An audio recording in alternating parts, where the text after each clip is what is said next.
उसके बाद श्री विदुर जी महाराज मैत्रेय मुनि से प्रार्थना करने लगे, हे महाराज, आपने बहुत ही भगवान की अलौकिक कथा हमें श्रवण कराई है। आपने हमसे कहा था कि मनु महाराज की 2 संतान थी, उत्तानपाद और प्रियव्रत। उत्तानपाद का चरित्र तो आपने हमें बता दिया, अब कृपा करके आप हमें प्रियव्रत जी का प्रसंग बताइए। मैत्रेय मुनि जी कहते हैं कि हे विदुर, हम आपसे आगे श्री प्रियव्रत के वंश के बारे में कहेंगे। प्रियव्रत के बालक बनकर उत्पन्न हुए हमारे परम प्रभु के अवतार श्री ऋषभ देव जी। बोलिए ऋषभ देव भगवान की जय हो। देखना प्यारे, जिनका प्रिय व्रत होता है ना, प्रिय व्रत, जिनका व्रत मानव कल्याण के लिए, समाज सुधार के लिए होता है, उनके यहाँ ही भगवान प्रकट होते हैं। किनके यहाँ पर प्रकट होते हैं? जिनका व्रत अच्छा होता है, जिनका संकल्प अच्छा होता है। अगर आपका संकल्प अच्छा है, आपकी मन की सोच अच्छी है, आप दूसरे का कल्याण चाहते हैं, तो आपके यहाँ भी भगवान प्रकट होते हैं। प्रिय व्रत के यहाँ ही भगवान का अवतार होता है। भगवान ऋषभ देव उत्पन्न हुए। ऋषभ देव जी के 100 संतानें उत्पन्न हुई। उनमें सबसे बड़े बालक का नाम था जड़ भरत। जड़ भरत तो नाम बाद में पड़ा, पहले तो भरती नाम था। भरत की कथा सुनाई कि एक समय भरत महाराज राजपाट से वैराग्य होकर गंडकी नदी के किनारे, गंडकी नदी पता है कहां पर है? पता है गंडकी नदी कहां पर है? नेपाल में है जी, जहां पर माता जानकी जी का मायका है। कौन का? जानकी जी को जानते हो? सीता जी, हमारी किशोरी जी का मायका है। आज गंडकी नदी के किनारे पर भरत जी तपस्या कर रहे थे। स्नान आदि करके निवृत्त होकर तपस्या के लिए आ ही रहे थे कि उन्होंने एक कुतूहल देखा कि एक गर्भवती हिरण गंडकी नदी में जल पीने आई हुई थी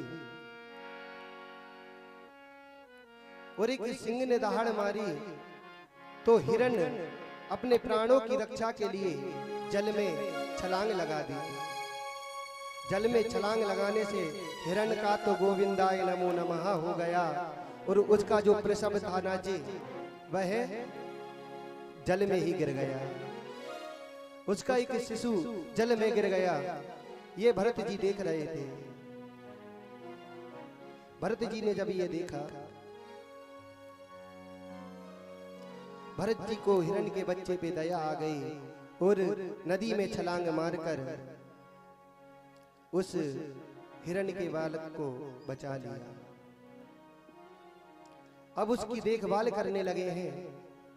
रोज उसके साथ ही खाते, उसके साथ ही बैठते, जब जब करते तो उसी का ध्यान करते।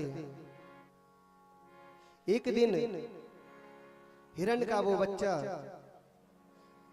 वन में कहीं अपने झुंड के साथ चला गया।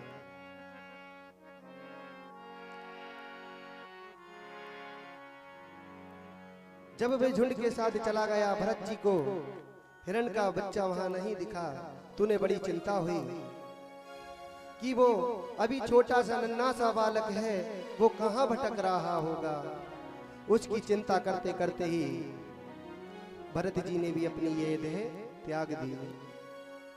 पुनः भरत जी ने एक मृग का जन्म लिया और उस मृग के जन्म में भी उन्हें अपने पुराने पूर्व जन्म की बातें याद रही और भगवान की तपस्या करते हुए मृग जन्म को भी उन्होंने छोड़ दिया। अब फिर भरत जी ने एक ब्राह्मण के यहाँ, जो ब्राह्मण कर्म कांड से जुड़े हुए रहते हैं, यज्ञ हवन करते हैं, उन ब्राह्मणों के यहाँ पुत्र बन के जन्म लिया। जड़ भरत जी को उनके पिता ने बहुत पढ़ाने लिखाने की कोशिश की, बेटा मंत्र पढ़ो। कहा कि बेटा कहना सीख लो। बेटा को बहुत पढ़ाया कि पढ़ो भैया, बोलो गणानान्त्वा गणपति गुं हवामहे प्रियाणान्त्वा प्रियपति गुं हवामहे। कहने लगे ये मंत्र पढ़ो बेटा। कहने लगे नहीं पिताजी, मुझे नहीं पढ़ना आता, कुछ नहीं बोलते ना कुछ समझते। महाराज जी का हम यहाँ पर स्वागत करते हैं। महाराज जी का हमारे सिर पर हमेशा बर्द हस्त रखा रहता है। महाराज जी के लिए एक जोरदार ताली के साथ गड़गड़ाहट से स्वागत करें।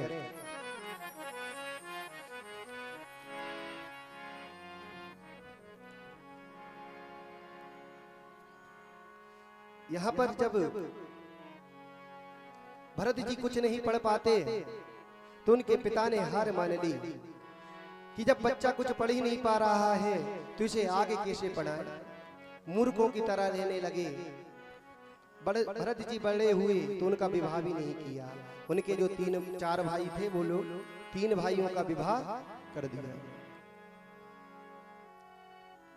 जड़ भरत जी के पिताजी शांत हो गए, भगवान में लीन हो गए, क्योंकि जिनके यहाँ भक्त जन्म लेते हैं, जिनके यहाँ महापुरुष जन्म लेते हैं, उनकी कभी अवोगति नहीं होती। कभी वह ना नरक में जाएगा ना स्वर्ग में जाएगा, वो जाएगा तो सिर्फ मेरे ठाकुर जी के चरणों में जाएगा। इसलिए कोशिश करो हमारे घर में भक्त उत्पन्न हो। कर में आपके कैसे ही हो, बस आपका अगर पुत्र भक्त निकल जाए तो आपकी 21 पीढ़ियों को तार देता है जी। भक्त पे